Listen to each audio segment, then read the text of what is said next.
সূচনা করেছেন, আলোচনা করেছেন এবং আসলে আমি একটা ছোট্ট ভিডিও আপনাদের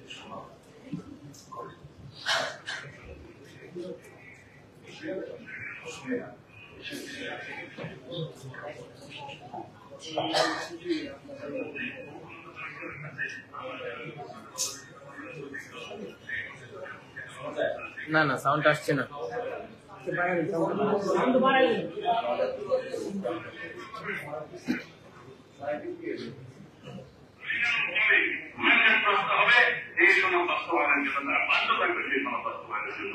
জানানো হয় সংবিধান সংস্কার পরিষদ।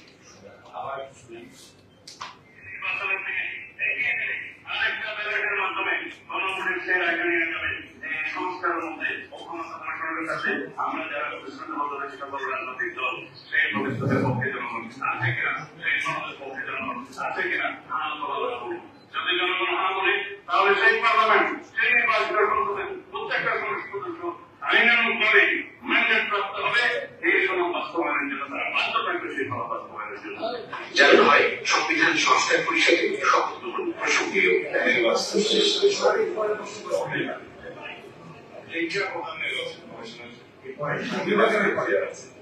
এর বাইরে কি বলবেন সংবিধান সংস্কার পরিষদ এটা যদি কনস্টিটিউশনে ধারণ করা হয় সেই মর্মে অ্যামেন্ডমেন্ট হয় এবং সেই সময় পরিচালনা নির্বাচন সংবিধানের তৃতীয় সংশোধন হয়, সেই সভা প্রাক্তন হিসেবে নির্ধারিত হয়, এতগুলো হয়ে পরে তারপরে বলে হতে পারে। এই বক্তব্যটা হলো আমাদের বর্তমান জনাব স্বরাষ্ট্রমন্ত্রী। তাহলে কি দাঁড়াচ্ছে? আমি গতকাল চিন্তিত, এই জন্য চিন্তিত ছিলাম যে আসলে বাংলাদেশে কোন আইনমন্ত্রী নাই। এই সমস্ত সাবজেক্ট ম্যাটার ডিসকাশনের সাবজেক্ট ম্যাটার হলো লবিস্ট, পার্লামেন্টারি অ্যাফেয়ার্স, আইন, বিচার এবং সংসদ বিষয়ক মন্ত্রণালয় আছে। মন্ত্রণালয়ের একজন মন্ত্রী আছে, ওই মন্ত্রণালয়ের সাবজেক্ট ম্যাটার এটা যে কোন আইনের অধীনে, সংবিধানের কোন বিধানের অধীনে কি করে কোন বিষয়টা কিভাবে সেটেল করা হবে। This is precisely the subject matter of the law ministry. কিন্তু আপনারা ল মিনিস্ট্রির কোনো কথা শুনেন না কেন? This is mysterious. আপনারা ভাবেন ভেবেছেন কিনা কখনো তা আমি জানি না, কিন্তু yesterday I have started thinking that যে এটা কেমন করে পসিবল আমাদের ল মিনিস্টার কথা বলে নিয়ে যাচ্ছে। Why the law minister is silent? এই মিনিস্ট্রি তো ল মিনিস্টার, সংসদে কে শপথ নিবে না নিবে এটা তো পার্লামেন্টারি অ্যাফেয়ার্স এর সাবজেক্ট ম্যাটার। অলসো এটা সাবজেক্ট ম্যাটার হলো যে সংসদে শপথ নিয়েছেন কি নিয়েছেন না, নিবেন কি নিবেন না, একটা বিল উত্থাপন হবে কি হবে না, 133টা অর্ডিন্যান্স উপস্থাপন আগামীকালকে হবে কি হবে না, কোনটা সংশোধিত হবে, কোনটা পরিমার্জিত হবে। ল মিনিস্ট্রির একটা ড্রাফট বিল নামে একটা উইং আছে। ল মিনিস্ট্রির 3 ভাগ, তার মধ্যে একটা ভাগ হলো ড্রাফটিং। ওই ড্রাফটিং উইং এর মধ্যে এগুলো ঠিক হবে। কিন্তু আপনারা দেখবেন, আমি আপনাদের কাছে একটা অনুরোধ জানাবো, আপনারা আজকেই খুঁজতে দেখেন, খুঁজতে আপনাদের দেখা হবে why our new law minister is silent about it. এটা তো subject matter of home ministry না। হোম মিনিস্ট্রির সাবজেক্ট ম্যাটার তো এগুলো না। হোম মিনিস্ট্রির সাবজেক্ট ম্যাটার হলো পুলিশ, হোম মিনিস্ট্রির সাবজেক্ট ম্যাটার হলো ইমিগ্রেশন, হোম মিনিস্ট্রির সাবজেক্ট ম্যাটার হলো ল এনফোর্সমেন্ট এজেন্সি, কিভাবে আইন শৃঙ্খলা বজায় থাকবে, that is what is subject matter of home ministry. কিন্তু আমরা দেখতে পাচ্ছি যে এই ডিসকাশনটা এখানে হচ্ছে না। আর আগে আমি যেটা পড়ে শুনলাম, কালকে এক জায়গায় মন্তব্য শুনেছি আমি টেলিভিশনে, যে বলা হয়েছে জুলাই সনদ বাস্তবায়ন আদেশ কি পুংলিঙ্গ না স্ত্রীলিঙ্গ, এটাই নাকি বলা হচ্ছে। এর আগে কি বলেছেন, তার আগে কথাটা ছিল এটা যে জবরদস্তিমূলক মার্শাল ল এর মধ্যে কোনো আইন করলেই তো হবে না, জুলাই সনদটা মাস্কুলিন না ফেমিনিন তাই তো বুঝতে পারি। আচ্ছা মার্শাল ল কি ওনারা করেন নাই? বাংলাদেশের মার্শাল ল প্রথম কে জারি করেছে? ওই মার্শাল ল ভ্যালু কে দিয়েছে? পঞ্চম সংশোধনী সংবিধান কে পাশ করেছে? এই প্রশ্ন আপনাদের জিজ্ঞাসা করা উচিত। পঞ্চম সংশোধনী তো আপনারাই করেছেন, আপনারাই তো মার্শাল ল জারি করেছেন, আপনারাই তো বলছেন সংবিধান স্থগিত, আপনারাই তো পঞ্চম সংশোধনী পাশ করে বলেছিলেন তখন যে এত সালের এতদিন থেকে এতদিন পর্যন্ত যা কিছু করা হয়েছে তা বাংলাদেশের কোন আদালতে প্রশ্ন উত্থাপন করা যাবে না। তো ওগুলো ভালো ছিল, ওটা পুংলিঙ্গ ছিল না স্ত্রীলিঙ্গ ছিল? ওই পঞ্চম সংশোধনীর নাম কি পুংলিঙ্গ না স্ত্রীলিঙ্গ? আপনারা জিজ্ঞেস করেন অস্করিতা ফ্যামিলি। এটাও তো জিজ্ঞাসা করা উচিত যে প্রক্লেমেশন দিয়ে সংবিধান সংশোধন করা হয়েছিল 1977 এ, ওই ফার্স্ট প্রক্লেমেশন অফ 1977 ওটা কে জারি করেছিল? তখন শহীদ প্রেসিডেন্ট জিয়াউর রহমান যে জারি করেছিলেন, ওটা কি সংবিধান সংশোধন মার্শাল ল প্রক্লেমেশন দিয়ে সংবিধান সংশোধন করলেন কেমন করে না? এরপরে কেন আবার পঞ্চম সংশোধনী পাশ করতে হলো? সেটা আবার বাংলাদেশের উচ্চ আদালত আনকনস্টিটিউশনাল ডিক্লেয়ার করলো। আমার মনে হয় বিএনপি বা সরকার বেমালুম ভুলে গেছে যে দেশে একটা অভ্যুত্থান হয়েছে, তারা মনে করছে একটা নিয়মতান্ত্রিক সরকার ব্যবস্থার মধ্য দিয়ে নির্বাচন হয়েছে, বাস কিন্তু তারা একেবারে বেমালুম কি করে ভুলে যায় যে দেশের মানুষ রক্ত দিয়েছে। এখনো ট্রাইব্যুনালে সাক্ষী দিতে আসে, মাঝে মাঝে গেলে দেখা যায় কারা সাক্ষ্য দিতে আসে, কিন্তু তাদের মাথায় এটা নাই। আরেকটা কথা, তাদের মাথায় এটা নাই। দেখেন, গণভোট অধ্যাদেশের পিছনে আমরা যারা ঐক্যমত্য কমিশনে ছিলাম, তাদের ঐক্যমত্যের ভিত্তিতে 30টা বিষয়ে একমত হয়েছিল।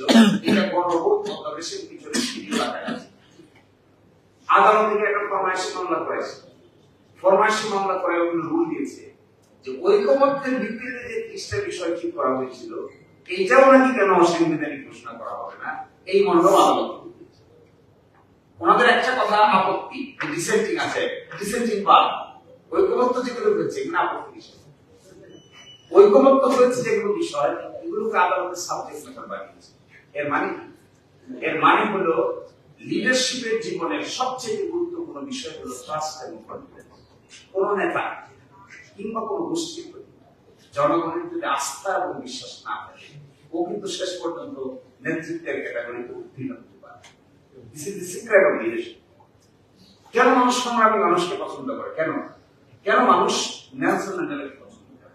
কেন মানুষ সারা দুনিয়াতে হযরত মুহাম্মদ মুস্তাফা সাল্লাল্লাহু আলাইহি ওয়াসাল্লাম তিনি কেন পৃথিবীতে এক্সাম্পলারি নেতা হিসেবে আছেন? কেন? বিকজ তার কথা এবং তার কাজ, তার মুআমালা, তার কর্মকাণ্ড, তার পলিসির মধ্যে আপনি বৈপরীত্য দেখতে পাচ্ছেন। একইভাবে নেলসন ম্যান্ডেলা 28 বছর ছিল জেলের মধ্যে। আপনি দেখবেন ওই ভদ্রলোকের জিন্দেগিতে জেলে গেছে, জুলুম হয়েছে, থাকতে থাকতে জীবন পার করে দিয়েছে, কিন্তু কখনো নিজের দেওয়া কমিটমেন্ট থেকে সরে দাঁড়ায় নাই। একইভাবে বেগম খালেদা জিয়াকে কেন আমরা আপসীন নেত্রী বলি? Because she suffered a lot, but she did not compromise. এখন এসে আমরা কি বিপদে পড়েছি? তার দল সরকার গঠন করার আগে যা বলেছে, একসাথে মিলে আমরা যা আলোচনা করলাম, সরকার গঠন হওয়ার পরে কিংবা নির্বাচনের পরে 180 ডিগ্রি অ্যাঙ্গেলে পল্টি মারছে। এই যে 180 ডিগ্রি অ্যাঙ্গেলে পল্টি মারার পরে আমরা যারা এখানে আলেম ওলামা দেশের বিখ্যাত জ্ঞানী গুণীজনে এখানে বসে আছে, তাদের মনোজগতে আর আস্থা বিশ্বাসের জায়গাটা তো আগে নাই। আপনি কি করে লিখলেন? আপনি জানতে কি বাজারে যে কমেন্টে যে ইন্টারভিউটা করেন, ইন্টারভিউর নিচে কমেন্ট গুলো দেখবেন, টেলিভিশনে যে ভিডিও ক্লিপটা ছাপা হয় অথবা আপনাদের মতো মিডিয়া যেগুলো ছাপে, তার নিচে কমেন্ট বক্সটা দেখবেন। গতকালকে আমি 2500 কমেন্ট একসাথে করে অ্যানালাইসিস করে দেখার চেষ্টা করেছি। এই মন্তব্য যেখানে করা হয়েছে তার মধ্যে 2500 কমেন্টের ভিতরে মাত্র 60টা কমেন্ট কমে আছে, বাকি 2493টা কমেন্টে হা হা হু হু করে আসছে। এর অর্থ হলো দিস পিপল বিকাম অবলিভিয়াস। এরা অনেকটা মানে আচ্ছন্ন হয়ে গেছে ক্ষমতার ক্ষেত্রে। মানুষ কি ভাবছে এটা দেখানোর সময় তাদের হাতে নাই। So this is এভাবে যদি হয় তাহলে আপনি ফ্যামিলি কার্ড দিবেন, this is very good, you are maintaining your commitment. তাহলে জুলাই 4 সম্পর্কে কমিটমেন্ট মেনটেন করেন না, ঠিক আছে, আপনি যে অংশ, আপনারা যে অংশটুকু কমিটমেন্ট করছেন, উই অ্যাপ্রিশিয়েট ইট, আমরা এটা সম্মান করি, আমরা এটা ইজ্জত করি। কিন্তু একটা সেম টাইম আমরা সবাই মিলে যেখানে আলোচনা হলো, একমত হলো, স্বাক্ষর হলো, এখান থেকে যে সরে আসছেন, এই কমিটমেন্টের কথা আপনার কাছে মানে আমাদের কাছে মানে না। ফলে আমি মনে করি, আমার ধারণা হলো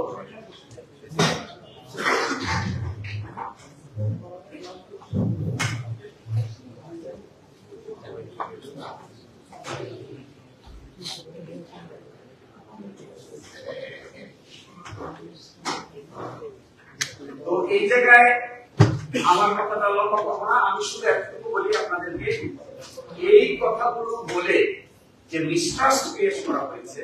গত পরশুদিন আমি বলছিলাম যে চোর যখন বাড়িতে ঢোকে তখন একটা ছোট্ট ছিদ্র খুঁজে গেল, সে ঢোকে, কিন্তু যখন মালপত্র নিয়ে বেরিয়ে যায় তখন এই ছোট্ট ছিদ্র দিয়ে বেরিয়ে পারে না, তখন তাকে আইনের দরজা খুলে বের হয়, অথবা ভেঙে বের হয়, অথবা বড় ধরনের শীত পেয়ে পায়, কারণ তখন তার সাথে মালপত্র থাকে। আমার ধারণা সরকার এরকম একটা প্রবলেমের মধ্যে পড়েছে। তারা চোর হিসেবে ঢুকেছে হলো হাইকোর্টে, গিয়ে একটা স্টেজ ম্যানেজ রুল নিয়েছে, এটা যেদিন শেষ হবে সেদিন কিন্তু দরজা ভাঙা ছাড়া আর উপায় থাকবে না। এটা ধারণা আছে কিনা তাও আমি জানি না, ওনাদের মাথায় হয়তো আছে এটা যে ক্ষমতা আছে কিছুক্ষণ প্লে করা, যখন ক্ষমতার ভাটা পড়বে তখন আর প্লে করবে।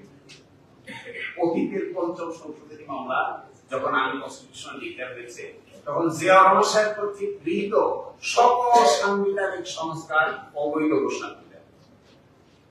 এবং পঞ্চদশ সংশোধনীর যে মামলাটা হয়েছে, পঞ্চদশ সংশোধনী যেটা সংবিধানে হয়েছে, এটা দেখলে দেখবেন সংবিধানের সব জায়গায় কাটা ছিঁড়া করতে করতে করতে করতে এমন হয়েছে, বলা হয় যে পঞ্চদশ সংশোধনীটা কোনো সংশোধনী না, এটা সংবিধান নতুন করে লেখা সামনে।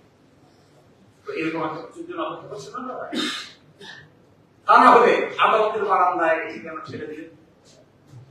আচ্ছা, কোন ইন্ডিপেন্ডেন্ট লোক যদি আদালতের বারান্দায় ছেড়ে দিত তাহলে আমরা অ্যাকসেপ্ট করতাম।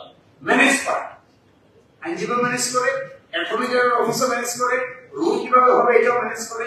আরো আশ্চর্যজনক বিষয়, এখন বলবে কি জানেন, গতকালকে থেকে বলা শুরু করেছে, এটা বলে সাব জুডিস ম্যাটার। তো সাব জুডিস হলো কি করে? আদালতের কোনো আদেশ আছে, আদালত একটা কারণ বসানো নোটিশ দিয়েছে, বাস, এরপর আর কোনো সাব জুডিস নাই, বলে নাই এটা করো, এটা করো না, এটা পাপ বিরত থাকো, এটা স্টে, কি কিছু তো বলে না। তাহলে সাব জুডিস ম্যাটার বলছে কাকে? সাব জুডিস ম্যাটারের সংজ্ঞাটা পরিবর্তন করা চেষ্টা করে। আদালতের সুনির্দিষ্ট যদি আদেশ থাকতো যে জুলাই সনদ বাস্তবায়ন আদেশকে স্টে করা হলো আগামী 6 মাসের জন্য, তাহলে এই কথা বলতে পারতেন। স্টে তো নাই, ডাইরেকশন নাই, কোন ইনজাংশন নাই, কোন রেস্ট্রেনিং অর্ডার নাই, তাহলে সাব ডিভিশন কি করে? শুধু কারণ দর্শাতে বলছে আমাদেরকে, আমরা কারণ দর্শায় পড়াতে করবো, শুনানি হবে, দীর্ঘদিন চলবে, ততদিন পার্লামেন্ট হাপ্তা ধরে বসে থাকবে, ততদিন জুলাই সনদ বাস্তবায়ন করতে হবে না। তো আমি মনে করি এই রাজনীতিটা বোঝার বাকি আর কোন লোক এই জগতে নেই। ইভেন আমি, আমার একটা ছেলে আছে আর 17 বছর বয়স, সেও দিকে হাসে, তা আমি জিজ্ঞেস করি বাবা হাসো কেন? ওই যে আগে কি করে এই ভিডিওটা যেটা দেখেন ওইটা ওই আমার কাছে, ওই দেখে লোকটা আগে কি বলে এখন কি বলে, তুমি হাসো কেন? তুমি এটা বুঝতে পারো? ইংলিশ মিডিয়াম স্কুলে পড়ে, সাধারণত এত পড়াটা মুখে না, এরা হলো জেনসি টাইপের, একেবারে আইডিয়াল জেনসি। তো তুমি হাসো কেন? What he said. তো বললাম যে এটা কোথা থেকে পাইছো? আমার কাছে ফেসবুক ফিডে আসে, দিস পারসন কে অমুক, হি সেইং, তোমাকে না দেখলাম ওনার সাথে তুমি আলাপ করতেছো, ওই যে বললাম তোমার সাথে আলাপ করতাম, ওনারা বিভিন্ন কথা বলতে ভিডিও গুলো দেখে দেখে বলতেছে he is saying something 160 degree order. আগে কি কইছে? আগে বলছি গণভোটে যে রেজাল্ট হবে, রেজাল্ট যদি হাস্যকর হয় তাহলে প্রত্যেক সংসদ সদস্য এবং সংসদের উপর এই যে মেনে নিতে বাধ্য করা হবে, এটা ছিল আগে। এইবার এসে বলছে যদি সংসদ বসে, যদি এটা করা হয়, যদি ওইটা করা হয়, যদি সেটা করা হয়, তখন ভেবে দেখা যেতে পারে কি করা। এর মাধ্যমে সবচেয়ে বড় অসুবিধা যেটা হয়েছে, এটা হলো জুলাইয়ের অভ্যুত্থানের যারা শক্তি ছিল তাদের মধ্যে অনাস্থার পরিবেশ তৈরি হয়েছে। That is what is the main damage.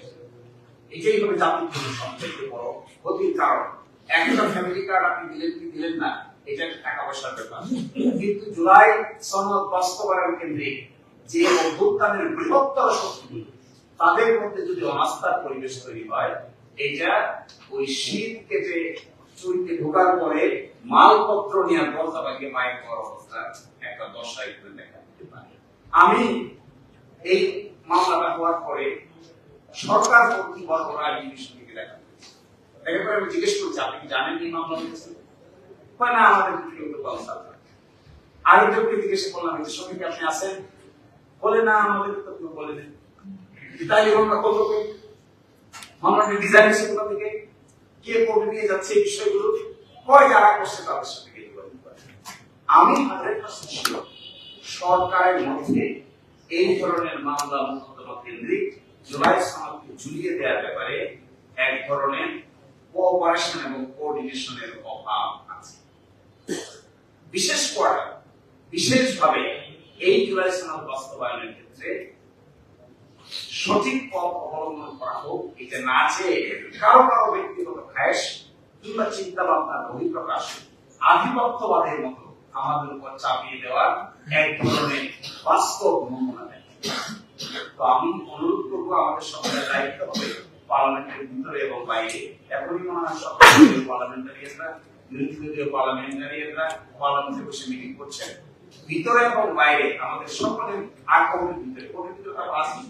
যতটুকু আমাদের জীবন আছে, যত সময় আমাদের বিশ্বাস আছে, ততক্ষণ পর্যন্ত জুলাই সনদ আইনের দৃষ্টিকোণ থেকে অসাংবিধানিক ঘোষণা করে দিতে পারবে। এর বিরুদ্ধে যত ফাইট করতে হয় আমরা শেষ পর্যন্ত ফাইট চালাই। আর এর বাইরে এখানে যারা নেতৃবৃন্দ আছে, বড় বড় রাজনৈতিক দল এবং বাংলাদেশের বড় বড় ওলামায়ে তাদের প্রতি আমার অনুরোধ থাকবে, এনসিপি এখানে মনে আসে নাই, সকলে মিলে এই জিনিসটাতে কখনোই ছাড় দেওয়ার চিন্তা হবে না। এটা এমন লাস্ট কথাটা হলো আমার, এটা সাংবিধানিক সংকট তৈরি তারাই করছে। আচ্ছা বলেন, গণভোট যে অনুচ্ছেদে আছে, একই অনুচ্ছেদে একই দিনে জাতীয় সংসদ নির্বাচন অনুষ্ঠিত হবে, এই কথা বলা আছে। তো গণভোট অস্বীকার করে জাতীয় সংসদের নির্বাচন কি হবে? আসলে কি জিনিসটা আমরা চিন্তা করছি, নাকি আসলে অতি চিন্তা করতে গিয়ে আমার কাছে মাঝে মাঝে মনে হয় এটা কি কম বোঝার ফল নাকি অতি বোঝার? এই দুইটার মাঝখানে উত্তরটা এরকম আসে যে মনে হয় এটা সম্মিলিত কোনো বুঝ জ্ঞানের ফল। যদি সম্মিলিত কোনো বুঝ জ্ঞান হইত, কনসালটেশন হইত, আলোচনা হইত, থ্রেডদের ডিসকাশন হইত, তাহলে অন্তত এই ধরনের পদক্ষেপ নিতে পারার কথা নয়। তো এই জন্য আমাদের সকলের দায়িত্ব হবে এই জুলাই সনদ বাস্তবায়নের সাংবিধানিক যে সমস্ত বাধা নিষেধ আছে, এই বাধা নিষেধকে ওনারা যেভাবে ব্যাখ্যা করছেন, এই ব্যাখ্যা থেকে বেরিয়ে আসতে হবে। এটা সঠিক ব্যাখ্যা না। আমরা দেখতে পাচ্ছি অনেকে ঐক্যমত্য কমিশনে ছিলেন, যেদিন গণভোটের সিদ্ধান্ত হয় সেদিন সকলে খুশি হয়ে একসাথে কোলাকুলি করে একসাথে উঠেছে, এবং সেই দিনটা ছিল সবচেয়ে আনন্দের দিন। আমার ধারণা সবাই একজন আরেকজনকে জড়িয়ে ধরেছে, বিএনপি এগ্রি করেছে গণভোট আমরা যাব। এখন বলছে গণভোট অসাংবিধানিক, এবং ওই টেলিভিশনে রেকর্ড করা আছে। আপনাদের যদি সুযোগ থাকে ওই টেলিভিশন রেকর্ডটা একটু দয়া করে রিমাইন্ড করবেন, এবং কে প্রস্তাব দিয়েছে, কারাই প্রস্তাব সমর্থন করেছে ওখানে দেখতে হবে। দেখার পরে কোলাকুলি হলো, সবাই একজন আরেকজনকে জড়িয়ে ধরলেন, একমত ছিল। প্রথম প্রশ্ন ছিল যে একটা সাংবিধানিক আদেশ জারি করা হবে।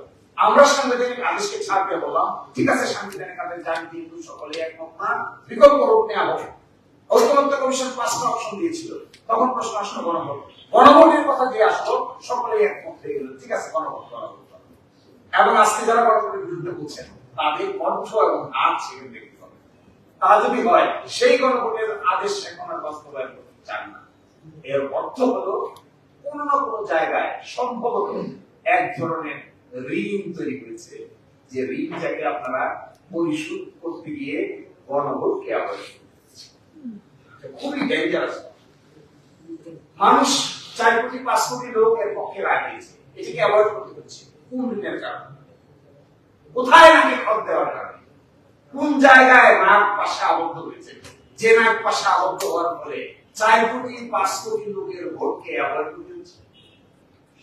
আর না হলে জনগণের দল বলেন, আপসহীন নেত্রীর দল বলেন, শহীদ প্রেসিডেন্ট জিয়াউর রহমানের দল বলেন, বর্তমান তারেক রহমান সাহেবের দল বলেন, প্রাইম মিনিস্টার, কোন এক জায়গায় মানুষের দলই যদি বলেন, মানুষের ভোটের কথাই যদি বলেন, তাহলে 5 কোটি লোকের ভোটকে যদি অ্যাভয়েড করে বিশেষ কোনো জিনিস নিশ্চিত করতে চান, তখন একজন রিজনেবল মানুষ এই প্রশ্ন উত্থাপন করবে যে 5 কোটি লোকের চাইতেও বেশি গুরুত্বপূর্ণ এজেন্ডা, আইডিয়া, চিন্তা কোন জায়গায় লুকায়িত আছে যা 5 কোটি লোকের চাইতেও বেশি। তা যদি লুকায়িত থাকে তাহলে তা পাবলিশ করবে, তখন মানুষ অ্যানালাইসিস করে তাহলে কি ম্যানেজ বোর্ড, এটা কি রিডিং বোর্ড, এটা কি কোন জায়গায় ফল দেওয়ার বোর্ড, এটা কি 2-3 জন উপদেষ্টা ওই দল থেকে এই দলে আসা সিম্পটম কিনা, এই সমস্ত কথা মানুষ আলোচনা করবে। আর তা যদি না করে আপনারা সরাসরি করতেন, ঠিক আছে একমত হয়েছে জুলাই থেকে বাস্তবায়ন হবে, আমরা শপথ নেব, পার্লামেন্টে যাব, 180 দিনের মধ্যে সংস্কার পরিষদ হবে, এর ভিতরে সংস্কার শেষ, তারপরে নতুন পার্লামেন্ট যাত্রা শুরু করবে, বাস শেষ। তাহলে কেউ প্রশ্ন করবে, কেউ তো প্রশ্ন করার ক্ষমতাই পাইতো না যে তাহলে আপনাদের নাকি খরচা কোন জায়গায় দিয়েছে। আমার কাছে মনে হয় এই 180 কেন্দ্রে ঘুরে যাওয়ার পিছনে যদি কোনো বৃহত্তর শক্তি বা গ্রুপ এর উপরে আসর বিস্তার করে থাকে আর সেটা আপনাদের নির্ভরতা হয়, তাহলে ওই নির্ভরতা সময়ের প্রেক্ষাপটে বাংলাদেশের বৃহত্তর জনশক্তি বাইরে গিয়ে আপনাদেরকে অবস্থান that will be very difficult. এবং গতকালকে বেশ কয়েকটা জায়গায় আমি দেখেছি নতুন প্রজন্ম, ইভেন মহিলারা, আলট্রা মডার্ন মহিলারা, তারা সিরিয়াসলি বলছেন যে আসলে কি কারণে, কোন পিছুটানের কারণে আমাদের দেওয়া হাবকে নিগেট করে দিয়ে ভিন্ন একটা জিনিস চিন্তা করতে হচ্ছে।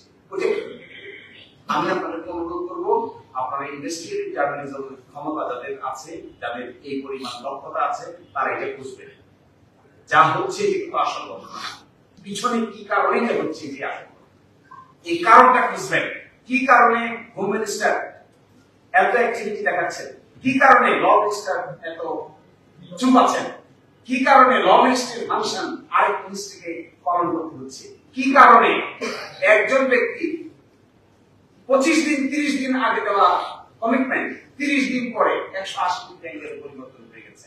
পর্দার আড়ালের ওই শক্তিটাকে কিংবা ওই কারণটাকে যদি খুঁজে বের করা যায়, আমার ধারণা এটা বাংলাদেশের জন্য সবচেয়ে বড় উপকার হবে।